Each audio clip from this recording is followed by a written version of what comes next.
In a few minutes from now, the big macroeconomic number for 2024-25, the financial year ending March 31st, 2025 will be out. India's economic report card for the year, the big number, that is the growth in our economy, the GDP numbers will come out, which will also detail the sectors that have driven India's economy and the ones that have perhaps seen an impact of some kind of a slowdown. Both the Finance Ministry as well as the Monetary Authority have estimated a growth rate in the range of 6.5% for the last fiscal, which would mean the lowest since the COVID year. What do these numbers mean in these times, and how have different sectors performed, and what kind of signals will come for the government from these numbers? Joining me to discuss those are some of India's best known economists. We have Rumki Majumdar of Deloitte, Indranil Pan, Chief Economist at Yes Bank, and Sunil Sinha as well. Let's dive straight into the numbers, and I'm coming to you, Sunil. What is the major expectation as far as the numbers, growth number is concerned? Well, if one looks at the second advanced estimate, then second advanced estimate indicated that if 6.5% growth is to be achieved in fiscal year 24-25, then the fourth quarter number has to be in excess of 7%. Today's number will tell us whether the growth has been in excess of 7% or not. But my own hunch is that it is likely to be less than that, even though things have improved from third quarter as we moved into the fourth quarter. Not only the government capex have done somewhat better, similarly, there have been some traction in the rural economy in terms of consumption also. And Rabi crop has been pretty good. Numbers for fourth quarter are likely to be better than maybe third quarter, but may still fall short of making it, close to 7% or thereabout. So overall, GDP growth may come out to be a little lower than 6.5% that the second advanced estimate told us. Rumki, what are the numbers you are working with? So we are expecting a 6.3% growth because we are hoping that if the fourth quarter is around 6.7%, then it should take the overall 6.3 or 6.3.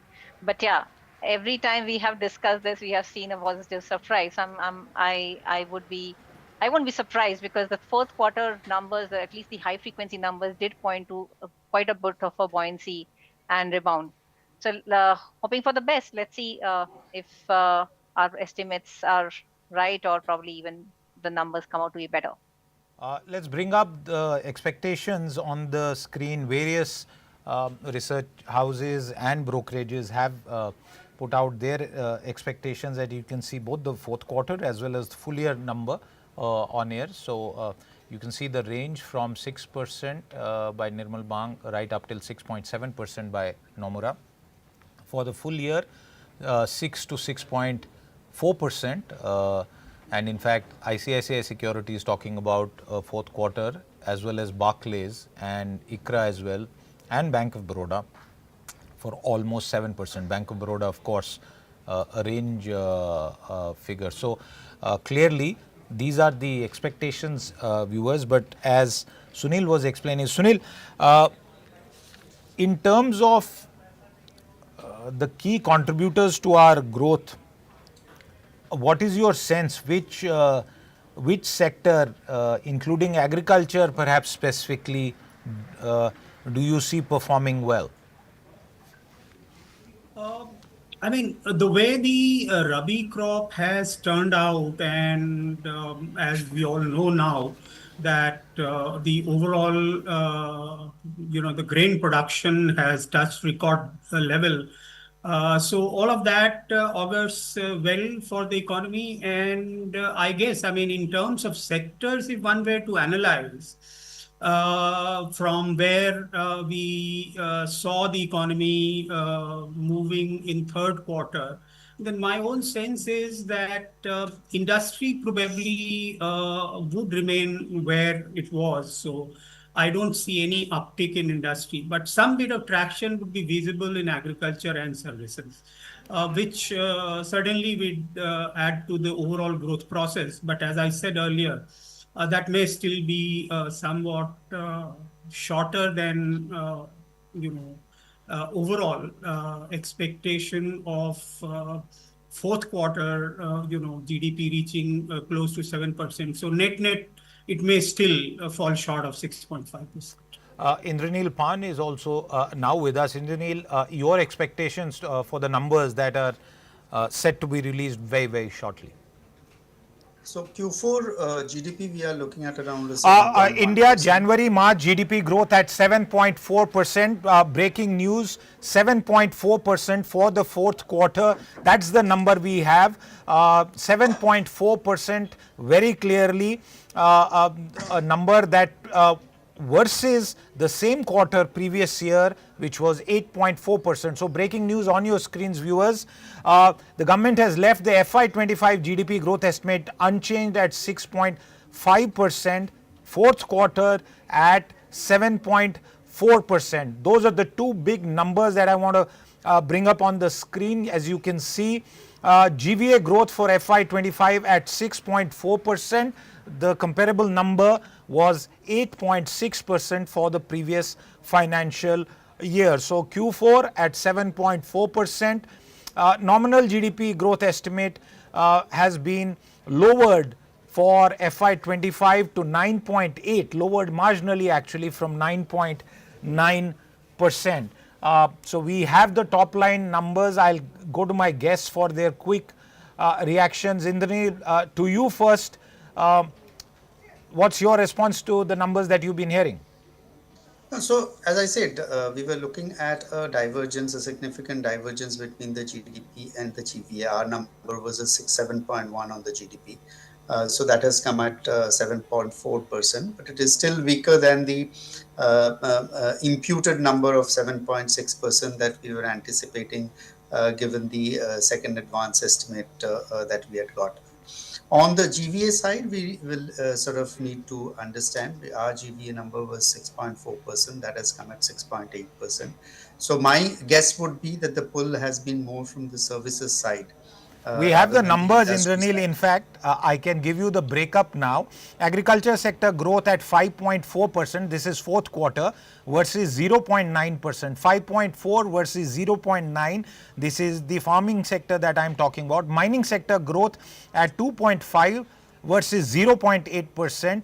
All Q4 numbers. Manufacturing at 4.8%.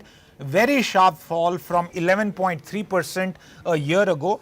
Construction growth pretty well, 10.8% versus 8.7%. Services growth at 7.3%, down 50 basis points from 7.8% a year ago. And the July-September GDP growth has been revised down to 5.6 versus 5.8%.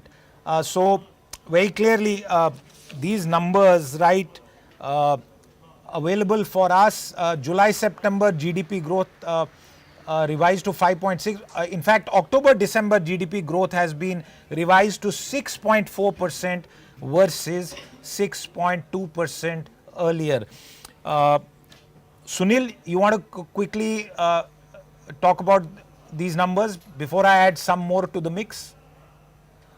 Yeah, certainly. I mean, as we all know that the initial estimations do not take into account many sectors, and a lot of data has yet to come out. So now that those information are available, what we see is that there has been a little downward movement so far as second quarter GDP numbers are concerned, and there has been an upward movement so far as third quarter number is concerned. But I guess for me, the surprise is that the fourth quarter number has turned out to be 7.4%. Because my own, view was that probably it will be somewhere close to 7% or little less than 7%. And that's how I was expecting the overall GDP to be a little less than 6.5%. But the fourth quarter number has turned out to be much better. And one component, of course, is the agriculture. But we'll have to look at the more details to really figure out as to from where this growth is coming. Okay. And whether it can be sustained in the current fiscal year as well or not. Some more details before I go to Rumki. January-March private consumption growth at 6% versus 6.2%. Gross fixed capital formation in the same quarter at 9.4% versus 6%. Government consumption expenditure growth, and this seems to be a surprise to me because one would have expected that all government spending engines would have been firing fully. And this is, remember viewers, the fourth quarter of the financial year, the concluding quarter, when a lot of expenditure also normally used to get bunched up at a negative 1.8% versus 6.6% a year ago. Government consumption expenditure growth in the fourth quarter surprising at a negative 1.8% versus 6.6%. I also have the fourth quarter industry growth number now, 6.5% versus 9.5% a year ago. Rumki, you want to reflect on what seems to have happened on the government consumption expenditure front? Yeah, seems like we government had to catch up a lot of spending in the fourth quarter, which it could not. Obviously, the first 6 months, we did see a lot of slowdown because of the election uncertainties, and we were expecting that it will probably make up for those slowdown in the second half, which clearly hasn't happened. Although the government capex spending did in the high frequency number, if you look at those numbers, they seem to have gone up. So the negative contraction seems quite out of expectations. But happy to see that private investment has picked up. That is something which we have been hoping for, given that the government has been encouraging the private sector to increase their spending, because the government has shouldered the responsibility of investments for so long. So that is a good news. Consumption still very modest, but yeah, I think overall But Indranil, the demand side seems to be stronger. this can't be, Indranil, this can't be a conscious strategy, right? The slowdown in government expenditure, that can't be a conscious strategy. Yeah, so no, so what Rumki was saying, I think we take that on board. Having said that, this is also one of the reasons possibly why the GVA and the GDP has diverged so much. Because if you remember, GVA is GVA plus net of indirect taxes and subsidies gives you the GDP. So the sense is that the indirect taxes had grown. Subsidies had not been growing. This is both from the center and the states need to be taken together. And that's the reason why you had the divergence. And that's exactly the reason why the government's consumption expenditure seems to have fallen. I'm not sure whether there is a sequential fall also. If there's a sequential, because we are all dealing with year-on-year numbers here. So I'll be worried if there are sequential falls. Because if you notice the Q4 of FY24 over Q3 of FY24, it had risen from a 2.3% to a pre-revised 6.6%. So it was natural that this growth rate would have actually fallen. But yes, I didn't expect it to be in the negative territory. My final comment here is that you did call out the private final consumption expenditure. So I sort of missed it. But there also, I would be more interested in terms of the sequential number rather than the year-on-year number. So right now, I don't have sequential numbers. What I'm getting in the first flush of the reporting is a YOY, and just waiting for the entire release to at least reach me. Maybe it's been uploaded. I'm going to request my colleagues and producers to try and pull that out. But Sunil, from what you have heard so far, should we be sort of of the view that the government expenditure will have obviously done better in the current quarter and will continue to perform as per the expenditure layout that was made in the budget? Siddharth, I mean, if we look at the pattern of government expenditure over the last few years, then it is pretty obvious that the government has been trying to curb the revenue expenditure and focus more on the capital expenditure. And here again, I mean, when we see the number, it is clearly indicating that that sort of strategy has been followed in the last fiscal year as well. And that perhaps is the reason why, I mean, of course, I'll be surprised because the growth is negative. I mean, this was not expected. But nevertheless, somewhere government has been very, very conscious in terms of really letting the revenue expenditure you know, not only kind of go out of hand, but also they are ensuring that to the extent possible, they would like to keep it even lower than the budgeted number. So all of that is clearly translating into, you know, the overall government expenditure showing, you know, such performance. Rumki? Yeah, most likely that is the reason. And one another thing that I think government is probably looking at is to contain its fiscal deficit. I think the deficit numbers should also be out in some time. So we should, in order to adhere to fiscal deficit, maybe the government decided to go for. But yeah, is it a policy decision or? And the base effect is also pretty high, so that could be also one of the reasons. Last quarter, last year was also a high government expenses, so that could have probably also one of the reasons the spending could have been low. Okay, I was trying to look for more numbers. I haven't managed to lay my hands on that, but coming There's to one you, number which is go ahead, go has ahead. come out which has come out very well is per capita consumption. It has gone up from 4.6% in 23-24 to 6.2% in 24-25. That's a very big jump, I would say, and that is encouraging because India really needs to rely on its domestic demand.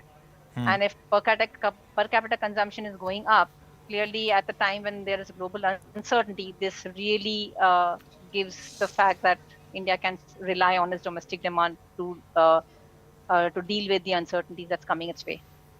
Okay. What I want to now do is to get our experts to look ahead, because these are numbers that are already in, and some more granularity as and when it is available can be discussed. But I want to come to you, Indranil, again and ask you to look ahead with regard to what is therefore likely to be the impact as far as our monetary policy is concerned with this kind of a number which is topped most views. What is likely to happen as far as monetary policy is concerned? I think this number shouldn't have a very critical bearing on the monetary policy, because this is, first of all, this is a Q4 number. And we need to look ahead. I think the Monetary Policy Committee had been taking into consideration the growth risks which pan out from the global sort of trade war risks, etc., geopolitical risks, all that taken together. Now, going ahead, I think what needs to be understood is that it's not the investment demand that is likely to push up India's growth. So, investment demand, especially the public sector investment demand, had been at the forefront in terms of pushing up growth. And as Rumki rightly pointed out, the government is clearly focused on fiscal consolidation, and hence they might not be able to increase capital expenditure much beyond what it is currently as a proportion of GDP. Now, given that the only way that India can grow is through the private consumption expenditure, to that extent, the urban consumption expenditure is slack. So they had been doing the heavy lifting in terms of consumption over the last 2 to 3 years post-COVID. But now it appears that from the urban's perspective, the excess savings of the COVID period has already been expended. Yes, the interest rate cuts may be positive for sectors like the real estate, but let us also note that there can be a negative impact, income effect, because we have sort of been reading about job losses, we've been reading about lower salary increments, etc. So how much of that can be negated by reduction in the interest rates is also something that needs to be taken into consideration. Now, the big hope here is that the rural sector fires, and a fall in the food inflation, in my opinion, is a positive for rural sector. Plus the direct impact of agriculture at a 5.4% for the last quarter, and ongoing, we are expecting monsoons to be good, and therefore agricultural growth should remain relatively robust. And that I think is a direct impact, plus the indirect impact of that on the rural consumption. So overall, my prognosis is that with hopefully the consumption expenditure is better, but the government expenditure may actually be slightly lagging, including the private sector expenditure, which I don't think is on in a hurry, even though interest rate cuts are happening. My prognosis for the next year in terms of the GDP and the GVA numbers would be rather flat compared to the current financial year, for the FY25 rather. Okay. Sunil, how would you look ahead basis these numbers? Well, I mean, after having seen the provisional numbers, when one looks at the fiscal year 26, then yes, there are a few positives. Let me list them one by one. First and foremost, of course, is the rural economy, which is likely to benefit from a likely above normal monsoon. I mean, unless and until this above normal monsoon turns out to be disruptive.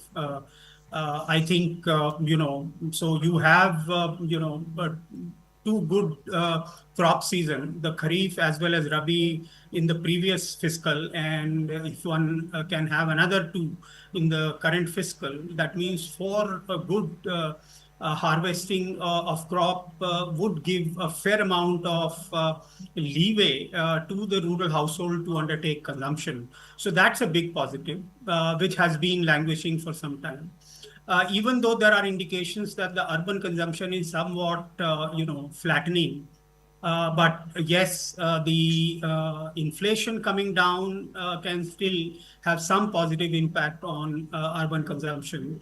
And I think the third thing that needs to be looked into is the RBI dividend, which has been in excess of 60 to 70,000 crores of rupees. And if government's expectation of mobilizing both direct and indirect taxes turns out to be as per budget, then this surplus amount of 60 and 70,000 crores of rupees can certainly help government to undertake many more, activities which will have a, spin-off effect on the economy. So on the whole, these are the positives, but certainly the negatives are the current geopolitical situation and the kind of uncertainty that is prevailing.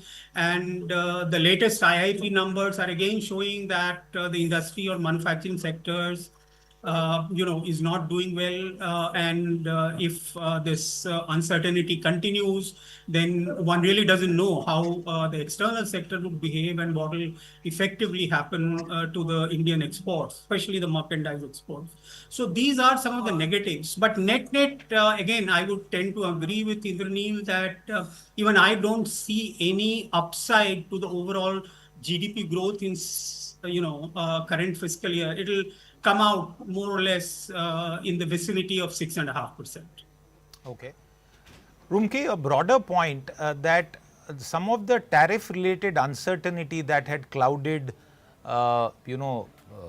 investor confidence, and when we were speaking to a lot of industry people, there was a bit of uncertainty with regard to what will happen to major investments. It was not completely frozen, but there was fear.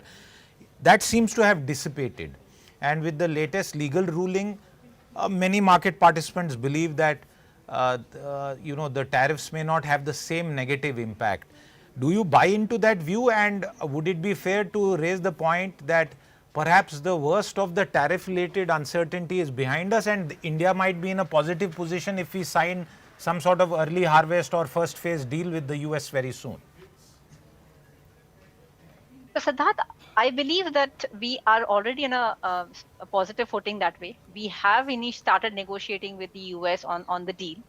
And if the tariff situation does not pan out as bad as what we were expecting earlier, then it really works in favor of pretty much everyone. Now, the good news is that India as a destination has become very attractive, because as we speak to a lot of our clients, they are kind of thinking of the fact that this uncertainty is going to prevail for next 4 years, and they really need to diversify. Now, given the fact that the US and China maybe that trade relationships may not actually be as good as what it was in the past, India actually positions itself really, really well in this whole scheme of things. And given, if you look at the FDI flows lately, and if you see the activity happening in the capital market, we have rebounded fast, which clearly says that the investors are now kind of looking at India very positively. If you look at the activity happening in the industrial sector, and even the private gross fixed capital formation has been positive. So capital flows a better improve. I mean, I would probably differ from the other economists. I believe that this year's growth actually has quite a few upsides, given that we are seeing a lot of rebound in economic fundamentals. Inflation is at all-time low. So I believe the trade uncertainty may not weigh on Indian economy as much, because the domestic demand will actually kick in. Plus, we have the tax exemption for the middle class, so that also should be factored in the next fiscal year. Okay. Indranil, closing comments from you, because clearly as I see the commentary and what is happening as far as the immediate market reaction is concerned, there was a reaction to this number as far as guilds are concerned, and it's clear that with construction and services leading for the surge in the fourth quarter, we are still now at a 4-year low. So how should we expect the government to respond to these numbers as it goes about in the rest of the current financial year? I think overall, I think the government shouldn't be too unhappy, simply because the imputed number for the fourth quarter was a 7.6. It has come out at a 7.4. And the year as a whole has panned out in terms of how they had been expecting.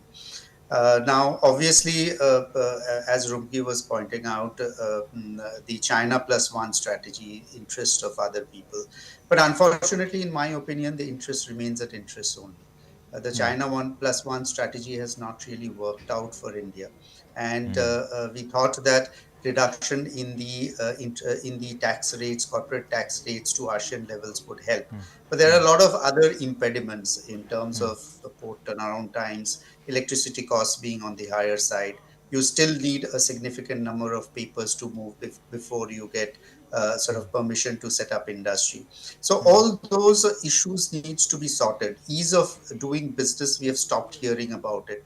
So those are the things that really need to be pushed forward hard if we actually have to see beyond Foxconn and Apple coming and manufacturing into India. So again, the perspective is that I'm not sure whether the PLI has done its job. Yes, it was a good start. Yes, the intention was that manufacturing employment will increase and the share of manufacturing will increase, but that has not really happened. And these are some of the areas that I think the government needs to take a very hard look at. For example, even in this budget, the whole sort of structure of employment generation that was discussed in the previous budget absolutely was missing in the current budget for the year. So these are some of the issues. You can't really have manufacturing and growth going ahead in a very sort of stupendous way unless we are able to create employment and income in the economy. So viewers, these numbers have surprised mostly everyone And very clearly, if you were to contrast it with what, while we call it the fourth quarter, it's the first quarter for the US economy. And in the US economy, viewers, there was actually a contraction of 0.3%. So if you look at it, you might feel a little better. The US markets, the Dow crashed 750 points, but these numbers come just ahead of a scheduled bi-monthly review of the monetary policy by the Monetary Policy Committee, and therefore we'll have to see what kind of response comes. Will the MPC members read it as a signal to kind of perhaps go slow on a rate cut trajectory, or will they stay with what they have been doing? We'll have to wait for that, but it's very clear that construction and services are doing pretty well, and this number that we saw in the fourth quarter, which gives us a full year number of 6.5%, much better than expected. Rumki, Sunil and Indranil, as always, thank you very much for your time with us here on Business Today. Viewers, we'll slip into a short break, but we come back with more programming on the other side. Don't go away.